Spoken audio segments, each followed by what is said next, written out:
ఎక్కడైనా ల్యాండ్ పై ఇన్వెస్ట్ చేయాలని అనుకుంటున్నారా? అయితే ఫ్యూచర్ సిటీలో ఇప్పుడే ల్యాండ్ పీస్ పెట్టుకోండి. పూర్తి వివరాలకు మాకు కాల్ చేయండి. ఆంధ్రప్రదేశ్కు పెట్టుబడుల ఆకర్షణే లక్ష్యంగా ముఖ్యమంత్రి చంద్రబాబు లండన్ పర్యటనలో పారిశ్రామికవేత్తలతో సమావేశమవుతున్నారు. ఈ పర్యటనలో భాగంగా ఆయన లండన్లోని అతిపెద్ద విద్యుత్ సరఫరా సంస్థ అయిన ఆక్టోపస్ ఎనర్జీ ఇంటర్నేషనల్ ప్రతినిధులతో భేటీ అయ్యారు. రాష్ట్రంలో గ్రీన్ ఎనర్జీ రంగంలో పెట్టుబడులు పెట్టాలని వారిని ఆహ్వానించారు. ఈ సందర్భంగా octopus energy international director Chris ఫిట్జ్ గెరాల్డ్తో ఆయన ప్రత్యేకంగా సమావేశమయ్యారు. రెన్యూవల్ ఎనర్జీ రంగంలో ఆంధ్రప్రదేశ్లో పెట్టుబడులు పెట్టాలని ఆక్టోపస్ సంస్థను సీఎం చంద్రబాబు ఆహ్వానించారు. ముఖ్యంగా అమరావతి, విశాఖపట్నం వంటి నగరాల్లో నూతన టెక్నాలజీ ద్వారా విద్యుత్ సరఫరా నియంత్రణ రంగంలో కలిసి పనిచేసేందుకు అపార అవకాశాలు ఉన్నాయని చంద్రబాబు వివరించారు. Clean energy, smart grid, data analytics ఇలాంటి ఆధునిక రంగాల్లో ఏపీలో పెట్టుబడులకు అనువైన వాతావరణం ఉందని స్పష్టం చేశారు.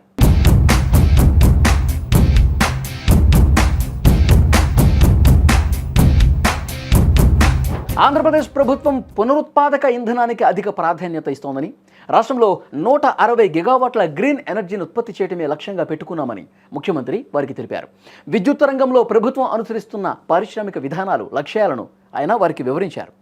రాష్ట్రానికి వచ్చి క్షేత్రస్థాయిలో పరిస్థితులను పరిశీలించి పెట్టుబడులు పెట్టాలని చంద్రబాబు ఆక్టోపస్ ఎనర్జీ ప్రతినిధులను కోరారు. కాగా సీఎం చంద్రబాబు లండన్ పర్యటనలో భాగంగా లండన్లోని వివిధ పారిశ్రామికవేత్తలు, దిగ్గజ సంస్థల ప్రతినిధులతో వరుస సమావేశాలు నిర్వహించారు.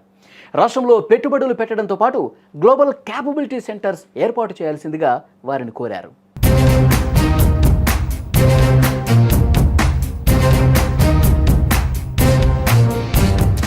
విశాఖలో ఈ నెల 14-15 తేదీల్లో జరగనున్న భాగస్వామ్య సదస్సుకు ఆహ్వానించారు. ఏపీలో వివిధ ప్రాంతాల్లో గ్రీన్ ఎనర్జీ, సెమీ కండక్టర్లు, ఏవియేషన్ తదితర రంగాల్లో పెట్టుబడులు పెట్టేందుకున్న అవకాశాలు, వాటికి అనుగుణంగా ప్రభుత్వం రూపొందించిన పారిశ్రామిక పాలసీలను వివరించారు. పెట్టుబడిదారులకు ప్రభుత్వ ప్రోత్సాహకాలు అందజేశారు.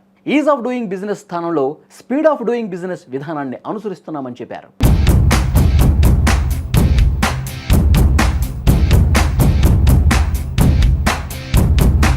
విశాఖ, తిరుపతిలలో జేసీసీలు ఏర్పాటు చేయాలని రోల్స్ రాయిస్ గ్రూప్ ప్రతినిధులను చంద్రబాబు కోరారు.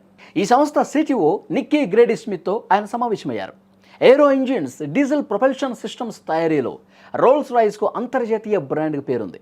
ఓర్వకల్లో మిలిటరీ ఎయిర్ స్ట్రిప్, విమానాల మెయింటెనెన్స్, ఓవర్హాలింగ్ యూనిట్, భోగాపురం విమానాశ్రయ సమీపంలో ఏవియేషన్ ఎకోసిస్టమ్, ఎంఆర్ఓ ఫెసిలిటీ ఏర్పాటుకు అవకాశం ఉందని వివరించారు.